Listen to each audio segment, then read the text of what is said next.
Hello everyone, myself Ashu Thakur and welcome to my YouTube channel. आज हम इस video में बात करेंगे रिक्रूटमेंट के बारे में और इस वीडियो में हम डिटेल्स में पढ़ेंगे meaning and sources of recruitment. So let's start with the meaning of recruitment. Recruitment means searching for the prospective candidate and inspiring them to apply for the job. Recruitment means recruitments में candidate को search किया जाता है and उन्हें inspire किया जाता है ताकि वो जॉब के लिए अप्लाई कर सकें. That is called recruitment. And recruitment जो है वो एक पॉजिटिव प्रोसेस है और इसमें ज़्यादा से ज़्यादा कैंडिडेट को इंस्पायर किया जाता है और एनकरेज किया जाता है ताकि वो किसी वैकेंट जॉब के लिए अप्लाई कर सकें. नेक्स्ट हम पढ़ेंगे sources of recruitment. Means recruitment जो है वो कौन कौन से सोर्सेज से की जा सकती है. तो there are a two type of sources of recruitment. First one is internal sources and second one is external sources. तो फर्स्टली हम पढ़ेंगे internal sources. Internal sources means जब हम एम्प्लॉयज़ को जो है वो इंटरनली रिक्रूट करते हैं that is called internal sources. Means जो हमारी ऑर्गेनाइजेशंस में प्रेजेंट्स एम्प्लॉयज़ हैं उन्हीं को हम प्रमोशंस या ट्रांसफ़र्स के द्वारा रिक्रूट करते हैं. तो that is called internal sources of recruitment. तो इंटरनल सोर्सेज जो है वो उसके मेथड्स दिए गए हैं. मीन्स जब हम एम्प्लॉयज़ को इंटरनली जो रिक्रूट कर रहे हैं तो वो कौन कौन से मेथड है जिसके द्वारा हम इनको इंटरनली रिक्रूट करेंगे. तो फर्स्ट वन है हमारा प्रमोशन एंड सेकंड है हमारा ट्रांसफ़र. प्रमोशन मीन्स जब हम एम्प्लॉयज़ को क्या करते हैं प्रमोट करते हैं from lower positions to upper position. किसी भी एम्प्लॉयज़ को क्या करना प्रमोट कर देना. किसी मतलब जो इस टाइम जो करंट सिचुएशंस में जो है वो एम्प्लॉयज़ जिस पोजीशंस पे है उसको प्रमोट कर देना हायर पोजीशंस के लिए. That is called promotion. और उनकी जो है वो salaries and responsibilities and authority जो है वो भी क्या होंगी चेंज होंगी. एंड सेकंड है हमारा ट्रांसफ़र मीन्स इसमें एम्प्लॉयज़ को क्या किया जाता है ट्रांसफ़र किया जाता है एक जगह से दूसरी जगह पे और within the sames responsibilities authorities and same status. इसमें जो है वो एम्प्लॉयज़ की जो है वो रिस्पॉन्सिबिलिटीज़ अथॉरिटीज़ और स्टेटस जो है वो सेम ही रहता है. इसमें कोई चेंज नहीं होता है. तो that is all about the method of internal sources. Next है हमारा एक्सटर्नल सोर्सेज. मीन्स जब हम एम्प्लॉयज़ को जो है वो एक्सटर्नली मतलब आउटसाइड से जो है वो रिक्रूट करते हैं that is called external sources. और इसके लिए भी मेथड्स दिए गए हैं कि हम एम्प्लॉयज़ को कौन कौन से मेथड से जो है वो एक्सटर्नली रिक्रूट कर सकते हैं. तो फर्स्ट है हमारा एडवर्टाइजमेंट. मीन्स हम किसी ऑर्गेनाइजेशंस में अगर कोई वैकेंट जॉब है तो उसके लिए हम क्या करते हैं एडवर्टाइजमेंट देते हैं मैगजीन्स में टीवीज़ में न्यूज़पेपर्स में. तो that is also a source of external recruitment.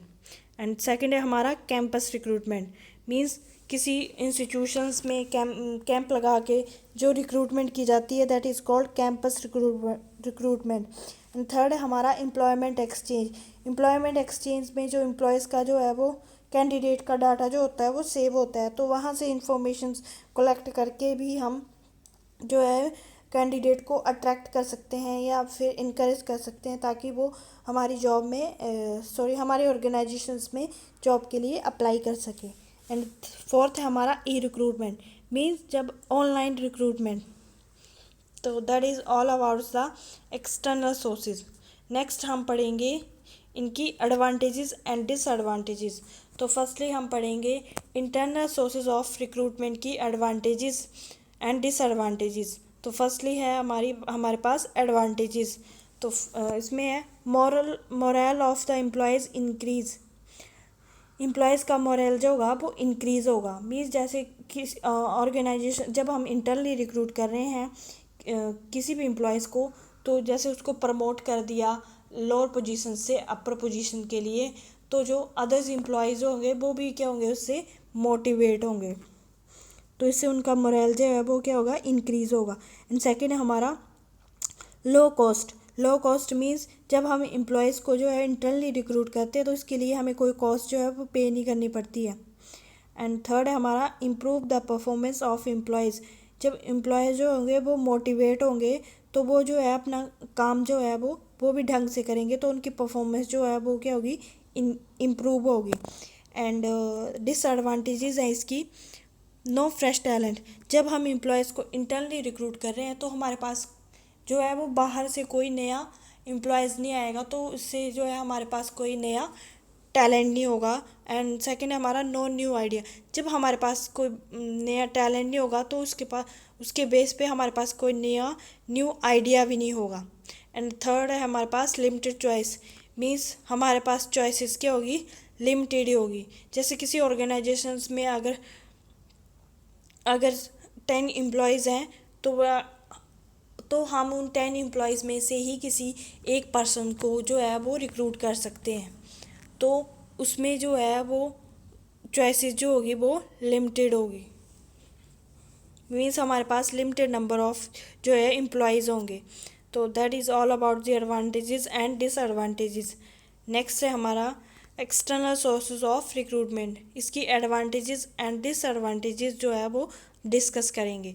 तो फर्स्टली हम पढ़ेंगे इसकी एडवांटेजेस।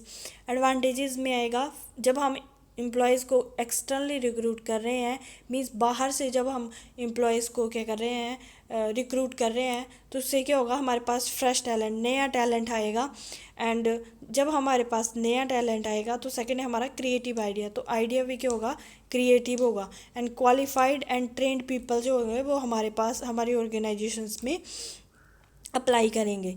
एंड फोर्थ है हमारे पास अनलिमिटेड चॉइसेस, मीन्स हम ज़्यादा से ज़्यादा जो लोग जो हैं वो उस वैकेंट जॉब के लिए अप्लाई करेंगे, तो हमारे पास चॉइसेस जो होगी वो भी क्या होगी, अनलिमिटेड होगी।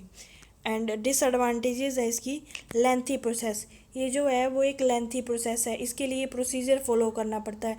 जैसे अगर हम एडवर्टाइजमेंट दे रहे हैं तो उसके लिए भी एक प्रोसेस होगी, तो उसके लिए जो है वो टाइम लगेगा, तो ये क्या है, लेंथी प्रोसेस है।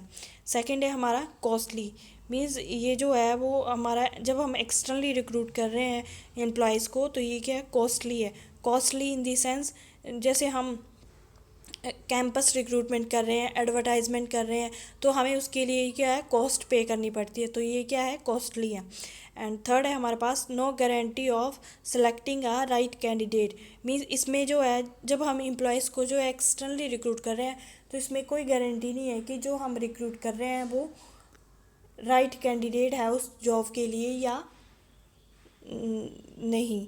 तो उस मीन्स जब हम एक्सटर्नली रिक्रूट कर रहे हैं तो उस हमारे पास उसके बैकग्राउंड इन्फॉर्मेशन कुछ नहीं होगा। अगर हम उसको इंटरनली रिक्रूट कर रहे हैं तो हमें उस एम्प्लॉयज़ के बारे में, उसकी बैकग्राउंड इन्फॉर्मेशन, उसका एक्सपीरियंस, उसका नॉलेज, उस सभी के बारे में जो होगा वह हमें नॉलेज होगा। तो that is also a disadvantage, means इसमें कोई गारंटी नहीं है जो हमने कैंडिडेट सेलेक्ट किया है वो राइट उस जॉब के लिए राइट है या नहीं है। तो that is all about the sources of recruitment. I hope आपको ये वीडियो अच्छी लगी होगी। अगर आपको मेरी ये वीडियो अच्छी लगी होगी तो प्लीज़ मेरी वीडियो को लाइक करना, शेयर करना एंड सब्सक्राइब करना। Thank you.